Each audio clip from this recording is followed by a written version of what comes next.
안녕하세요, IT 크리에이터 신났습니다. 3월 17일 어제 애플에서 깜짝 이벤트가 있었죠. 신형 맥북 에어와 아이패드 프로 4세대 그리고 아이패드 프로용 매직 키보드가 새로 발표가 되었습니다. 저는 기존에도 아이패드 프로 3세대를 가지고 있었고 이것을 노트북 대용으로 잘 쓰고 있었기 때문에 이번 아이패드 프로 4세대도 굉장히 관심이 많이 갔어요.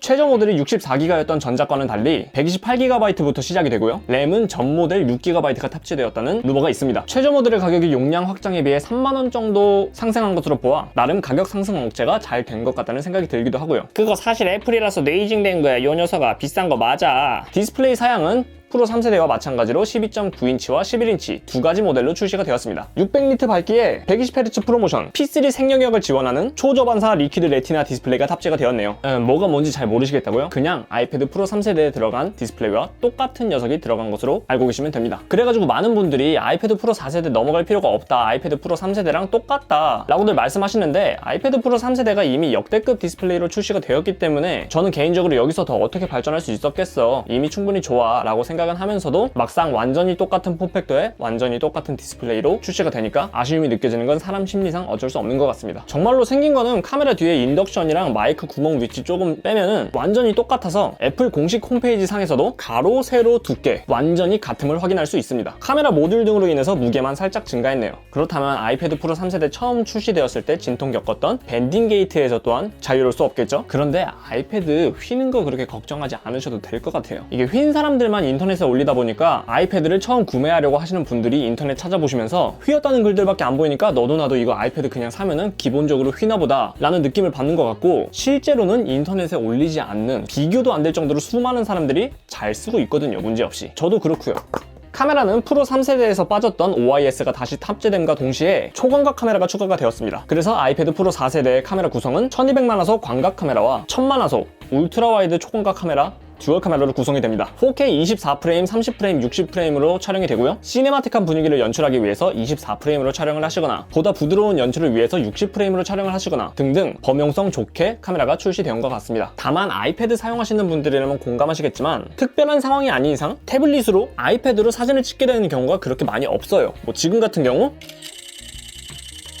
빼고선 말이에요. 그리고 아이패드 프로 4세대의 듀얼 카메라 옆에는 라이다 스캐너가 탑재가 되었습니다. 아이폰 11 프로 시리즈랑 인덕션은 비슷하게 생겼는데 아이폰 11 프로 시리즈는 트리플 카메라고 아이패드 프로 4세대는 듀얼 카메라인 이유가 인덕션 나머지 구멍 하나는 카메라가 아니라 스캐너기 때문이에요. 애플은 물론이고 삼성도 TOF 센서 탑재 등 증강현실 기술이 미래 산업의 블루오션으로 주목을 받고 있는데 그 기술이 이번 아이패드 프로 4세대에서 본격적으로 적용이 된 것으로 보입니다. 이 라이다 스캐너란 공간의 깊이를 측정하는 센서로 3D 모델링이나 AR 증강현실 기술에서 기존에 조금 위화감 있었던 AR 기술들을 대폭 향상되게 정밀감 있게 느낄 수 있게 될 것으로 예상이 됩니다. 그리고 또 한 가지 아이패드 프로 4세대가 강조하고 있는 것이 마이크인데요. 최근 맥북은 물론이고 마이크로소프트사의 신형 서피스 시리즈에서도 마이크 성능을 굉장히 강조하고 있는데 그 기조가 아이패드 프로 4세대에도 똑같이 적용된 것으로 보입니다. 5개의 스튜디오급 마이크를 장착했다고 하는데요. 저는 이게 뭔가 DSLR급 스마트폰 카메라로 느껴지는 이유는 뭘까요? 아이패드 프로 4세대에 탑재된 AP는 그동안 세대를 뛰어넘어올 때마다 A 뒤에 숫자가 바뀌어온 것에 비해 동일한 숫자인 A12Z가 탑재되었습니다. 프로 3세대에 탑재되었던 A12X에서 그래픽과 발열 처리가 향상된 것으로 예상이 됩니다. 그래픽 코어가 7개에서 8개로 향상이 되었기 때문에 아이패드로 대중적으로 가장 많이 하는 헤비한 작업이 영상 편집이라고 할 수 있겠는데 루마 퓨전 등 사용해서요. 기존 프로 3세대에서도 극강의 성능을 자랑했기 때문에 나름 쾌적한 작업이 가능했지만 프로 4세대에 들어서 더 쾌적하고 3D 모델링까지 대응할 정도로 그래픽 성능을 향상시킨 것으로 보입니다. 자, 이렇게 발표가 된 직후 여러 유튜버 분들이 말씀하시는 내용이나 네이버 애플 커뮤니티, 해외 커뮤니티 등 반응들을 살펴보니까 프로 3세대에서 변한 게 별로 없다, 프로 3세대를 갖고 계신 분들은 넘어갈 이유가 없다 라는 반응들이 많은 것 같아요. 아마 겉모습만 봐서는 바뀐 거라곤 카메라 인덕션밖에 없으니까 대부분 그렇게 느끼시는 것 같습니다. 그런데 저는 개인적으로 외관적으로는 큰 변화는 없지만 내실을 잘 다듬었다는 생각이 듭니다. 서피스 프로의 사골 디자인 생각하시면 이거 참으셔야 돼요. 그래서 저도 이미 갖고 있는 아이패드 프로 3세대를 4세대로 바꿀 생각이 안 드는 것도 사실인데 아이패드 프로 4세대와 함께 발표된 매직 키보드에는 조금 관심이 많이 가더라고요. 첫눈에 봤을 때 가장 큰 변화가 보이는 것이 역시 트랙패드죠. 기존 스마트 키보드 폴리오에서는 안 달려있던 트랙패드가 탑재가 되었어요. 이게 iOS 13.4에서 아이패드만을 위한 새로운 마우스 인터페이스가 제공되는 것에 발맞춰서 트랙패드가 탑재된 아이패드 프로용 매직 키보드가 출시되는 것으로 보입니다. 이로써 더더욱 아이패드 프로는 컴퓨터로서의 기능을 할 수 있지만 컴퓨터는 아닌 그런 아이패드만의 독자적인 활용성을 좀 더 키워나갈 수 있을 것 같네요. 기존 스마트 키보드 폴리오는 두 가지 각도로만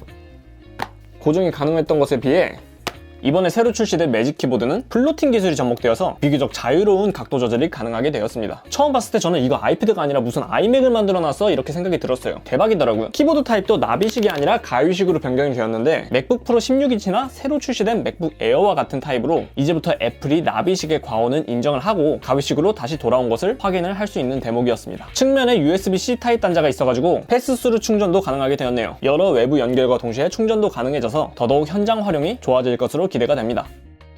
자, 이렇게 해서 이번에 발표된 아이패드 프로 4세대와 매직 키보드에 대해서 얘기를 해봤습니다. 작년과 같이 올해도 애플은 인터넷으로 예고되지 않은 깜짝깜짝 신제품 발표들 릴레이를 이어갈 것으로 예상이 됩니다. 앞으로 더 무엇이 남았을지 기대가 되네요. 아이폰 9, 아이폰 S2, 아이폰 9, 애플...